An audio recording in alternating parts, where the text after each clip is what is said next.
अब फाइनली इनके द्वारा दो प्रकार की मिथ्याएं प्रचारित की जाती हैं जो एक जैसी हैं लगभग लगभग। पहली कि भगवत गीता में जो ज्ञान देने वाला है वो वही काल है, इनका जो ब्रह्म है वही, जो शुरू से इन्होंने एक अपना तथाकथित काल्पनिक पात्र खड़ा किया था, अक्षर ब्रह्म और काल ज्योत निरंजन और भी एक आध नाम है उसका। तो गीता में जो ज्ञान दिया है वो उसने दिया है, तो कहीं कहीं पर गीता में उसने अपने मन की बात बोल दी है बजाय जो इनके अनुसार तथाकथित परमेश्वर है, जो कि शास्त्रों के अनुसार नहीं है मगर इनके अनुसार जो परमेश्वर है, जो कोई अलग कबीर, वो वाले कबीर नहीं, संत कबीर नहीं जिनका हम सम्मान करते हैं वो नहीं, अलग कोई कबीर है जो परमेश्वर है। अच्छा, तो इनके अनुसार क्या हुआ है, भगवत गीता में 5% तो काल ने अपना ज्ञान दिया है और 95% वो इनके वाले ईश्वर का ज्ञान दिया है। और इसी प्रकार से इनका जो दूसरा क्लेम है कि भाई जो मनमुखी व्याख्या हमने कर रखी है, हमारे तत्वदर्शी संत रामपाल दास ने कर रखी है, वही हमारे लिए प्रामाणिक है। जो ये परंपरा प्राप्त आचार्य हैं, शंकराचार्य इत्यादि, इनके द्वारा जो व्याख्या की गई है वो प्रामाणिक नहीं है हमारे लिए। तो इसमें दोनों में ही एक ही आंसर आता है कि जिस सोर्स ऑफ इंफॉर्मेशन के किसी एक अंश पर आपको अगर विश्वास नहीं है तो उसके बाकी के अंश पर विश्वास होना आपका सिद्ध नहीं होता। अगर आपको लगता है कि काल 5% झूठ बोल सकता है तो बाकी के 95% सच बोल रहा है, ये आपको कैसे पता? वहां पर भी तो वो झूठ बोल सकता है। और यदि आपको लगता है कि वो 95% बिल्कुल सच बोलने वाला है तो फिर वो 5% झूठ बोल रहा है, ये आपको कैसे पता? यानी कि यदि हमें किसी पर विश्वास नहीं है तो उसके ऊपर किसी भी जगह विश्वास होना हमारा सिद्ध नहीं होता। इसी प्रकार से तो फिर इसका अर्थ क्या हुआ कि या तो आपको गीता को मानना पड़ेगा, तो पूरी तरीके से मानना पड़ेगा, और या फिर नहीं मानना होगा। तो नहीं मानना वाले में चले जाओ या फिर मानने वाले में चले जाओ। ये 5% और 95% का उसमें कोई तालमेल नहीं है। तो क्या हुआ, गीता जी का जो ज्ञान है, भगवान ने जो ज्ञान दिया है गीता जी में, वो 100% सही है प्रत्येक मनुष्य मात्र के लिए, 100%। वो आपने अपने मंतव्यों की सिद्धि के लिए कह दिया नहीं 5% काल ने बोला है और 95% इसने बोला है। अरे भाई, इसका प्रमाण क्या है? अगर काल एक जगह झूठ बोल सकता है तो दूसरी जगह झूठ नहीं बोल सकता है। और इसी तरीके से जो दूसरी मिथ्या है कि हम जो है परंपरा प्राप्त प्रामाणिक आचार्यों की बात नहीं मानेंगे, उनकी व्याख्या नहीं मानेंगे, अपनी व्याख्या मानेंगे, अपने ग्रंथ देंगे, अपना भाष्य देंगे। हाँ, तत्वदर्शी तथाकथित तत्वदर्शी संत रामपाल दास का ज्ञान लेंगे।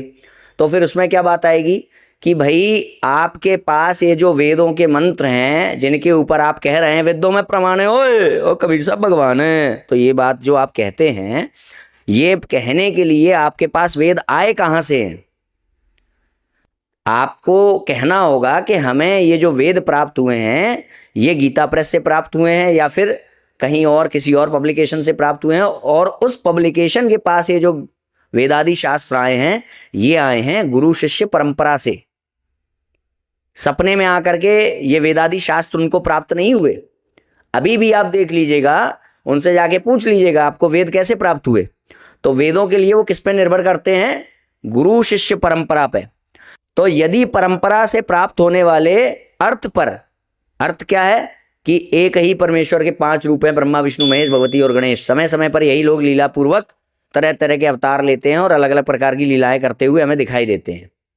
तो ये तो हो गया परंपरा प्राप्त अर्थ। और यदि इनके इस अर्थ पर आपको विश्वास नहीं है तो इनके द्वारा प्राप्त होने वाले मंत्रों पर विश्वास कैसे है? और अगर मंत्रों पर विश्वास नहीं है तो इनके द्वारा प्राप्त होने वाले अर्थ पर विश्वास क्यों नहीं है? तो कुल मिलाकर के कान को कैसे भी पकड़ लो, जिसकी किसी एक चीज पर हम विश्वास कर रहे हैं तो दूसरी चीज को ठुकरा नहीं सकते, और यदि दूसरी चीज को ठुकरा रहे हैं तो उसकी एक चीज को हम पकड़ नहीं सकते, है ना? तो आप खूब बनाओ, कबीरदास को परमेश्वर बनाओ, संत रामपाल को अवतार बनाओ, परमेश्वर बनाओ, खूब बनाओ, मगर सनातन शास्त्रों के नाम पे नहीं।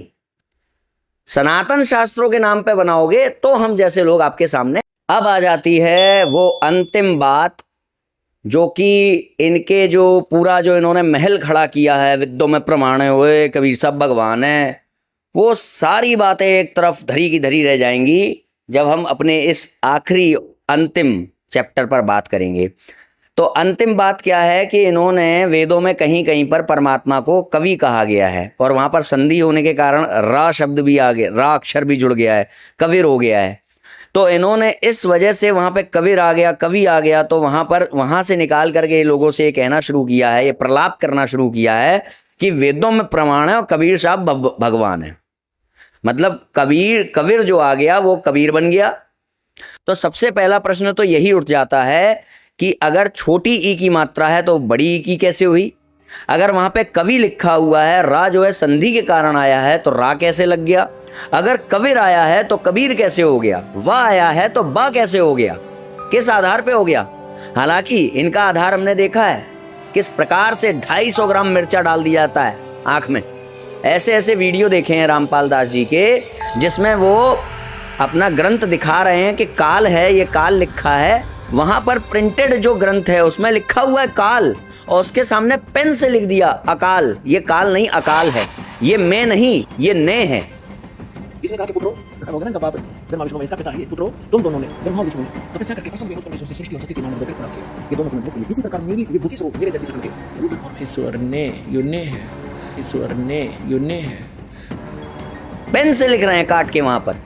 मतलब कि अगर भ्रष्टता करनी है, अगर ग्रंथों में लिखे हुए को बदलना है, तो अपने नकली ग्रंथ भी नहीं छपवाएंगे। इस बात में भी आलस है, सीधे सीधे पेन से ही लिख देंगे, और अंधे लोग उसको जो है मान लेंगे, सीधे सीधे पेन से काट के लिख देंगे काल नहीं अकाल है।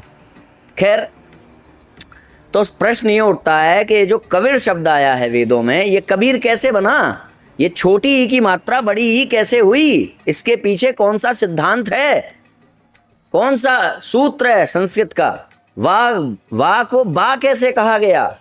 जब रा नहीं है तो रा कैसे लगा? और अगर कबीर लिखा है तो कबीर कैसे हो गया? ठीक है, इसमें एक प्रश्न और खड़ा हो जाता है कि अगर वेदों में किसी नाम को परमेश्वर के लिए इंगित किया गया है, तो उस नाम का कोई भी व्यक्ति क्या भगवान बन जाएगा? उस नाम के किसी भी व्यक्ति को परमेश्वर की उपाधि दे दी जाएगी, परमेश्वर मान लिया जाएगा? अगर मेरा नाम शंकर है और भगवान शिव की वहां पर बात हो रही, मेरा नाम विष्णु है और वहां पर भगवान विष्णु की बात हो रही, परमात्मा का नाम विष्णु है, तो मेरे को भगवान मान लेना उचित होगा?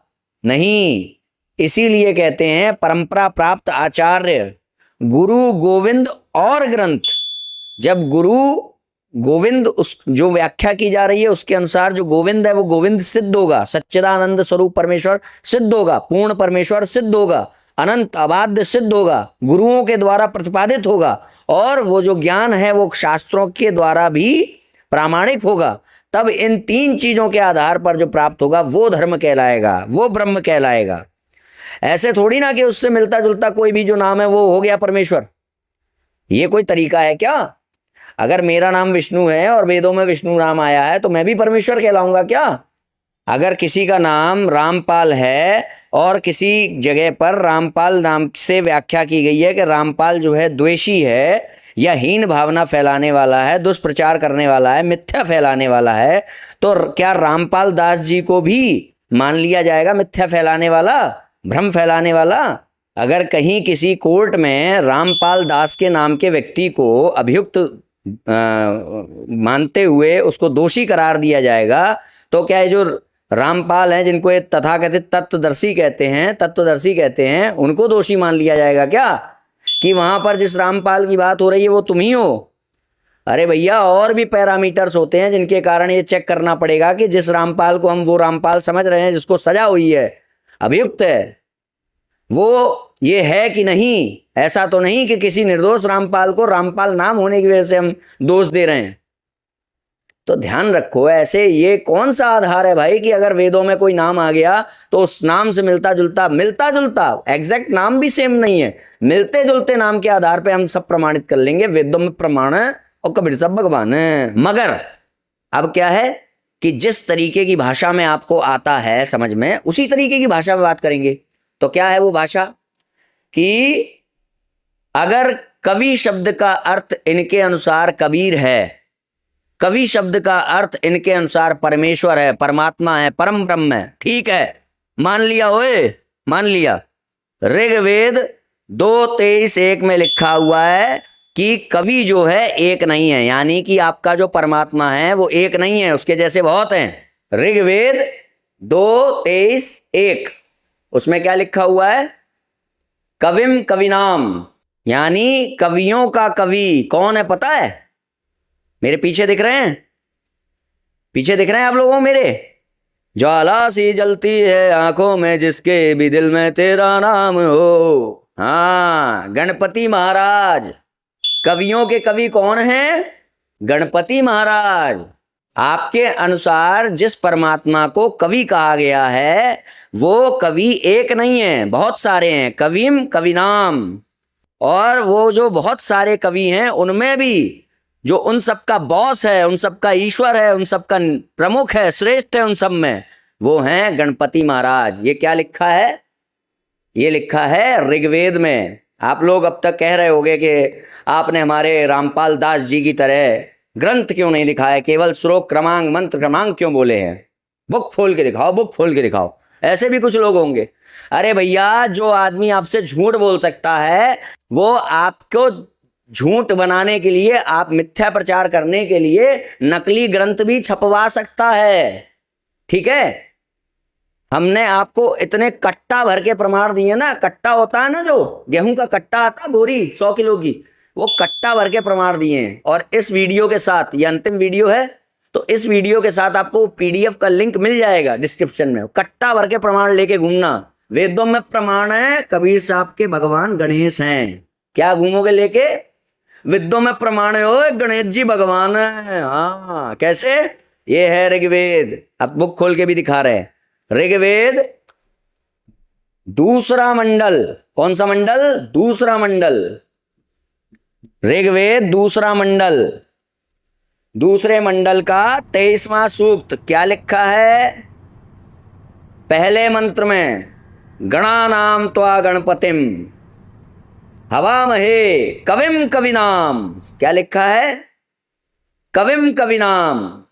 तो कवियों का कवि कौन है? गणपति। तो अगर आप ये कहते हो कि कवि जो है परमात्मा के लिए कहा गया है, कबीर के लिए कहा गया, तो उनका परमात्मा कौन है? गणपति, गणेश। तो आज से कहना चालू करना, वेदों में प्रमाण है, ओए गणपति भगवान है। कवियों के कवि, ओए गणपति भगवान है। कबीरों में कबीर के भगवान गणपति महाराज हैं, है ना? ये कहना चालू करना। अब कुछ चैनल हैं यूट्यूब पर, ये कबीर पंथियों के जो फॉलोअर्स हैं या कुछ छात्र नेता टाइप के होते हैं ना, जो नीचे काम करते हैं अंडर कवर, तो वो है फैक्टफुल डिबेट, है ना? अभिषेक है शायद कोई, उसने बनाए हैं वीडियो। और एकम अद्वितीयम चैनल पे कोई है जो मोटा सा चश्मा लगाता है, उसने बनाए हैं वीडियो।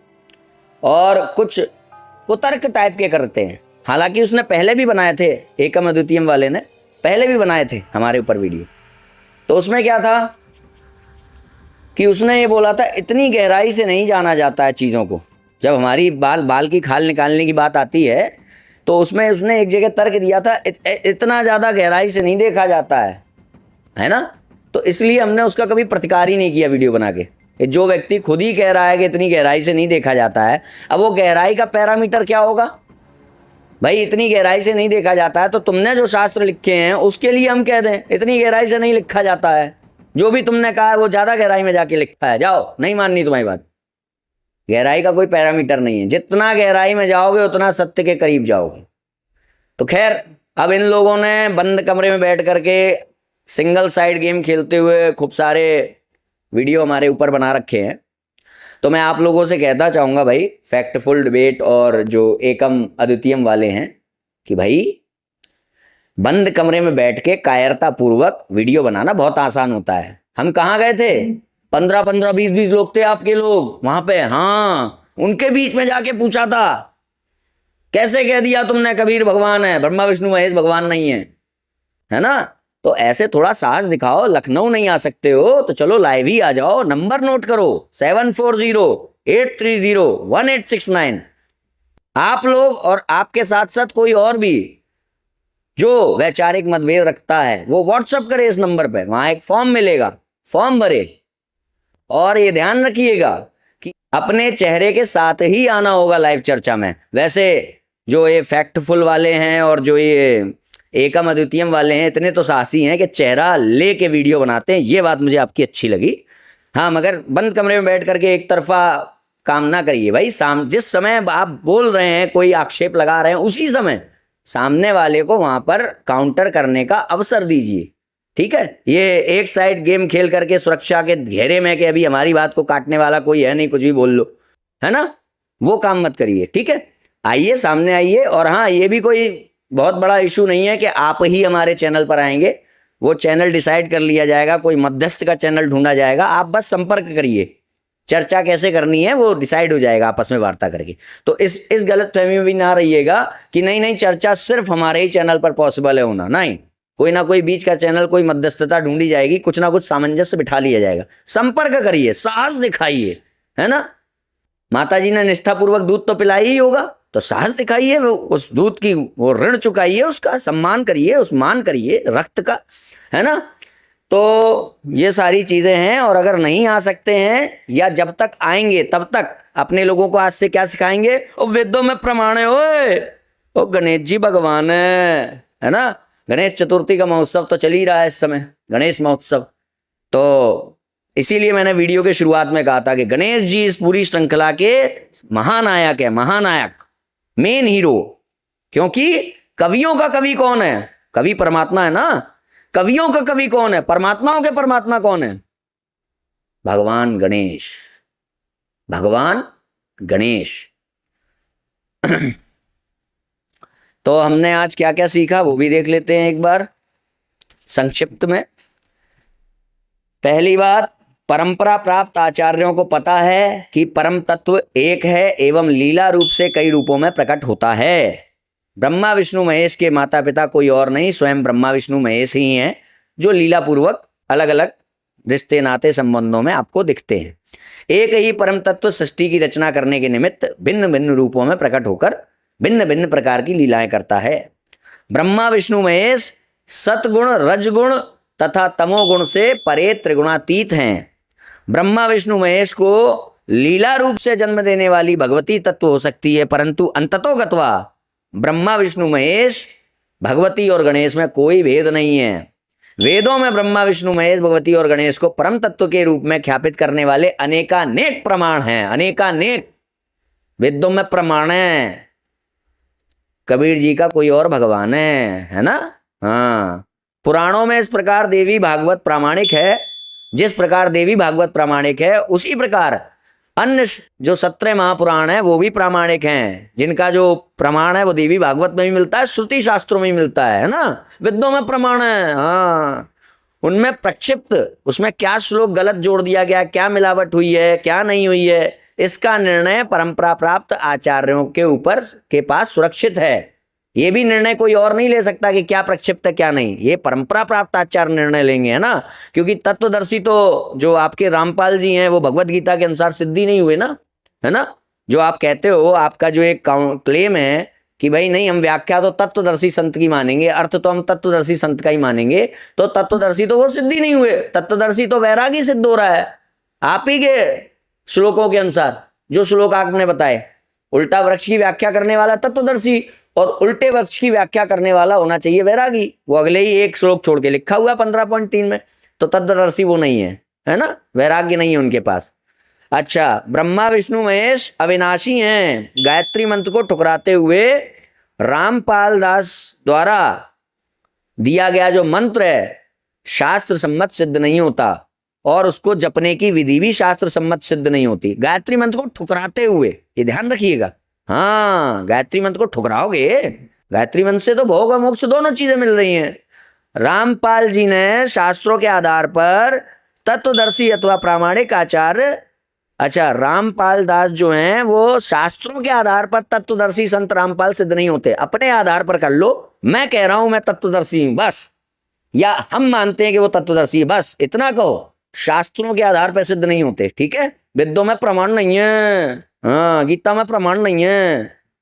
अनाधिकृत होते हुए रामपाल जी द्वारा सनातन शास्त्रों की मनमुखी व्याख्या अप्रामाणिक है, प्रामाणिक सिद्ध नहीं होती।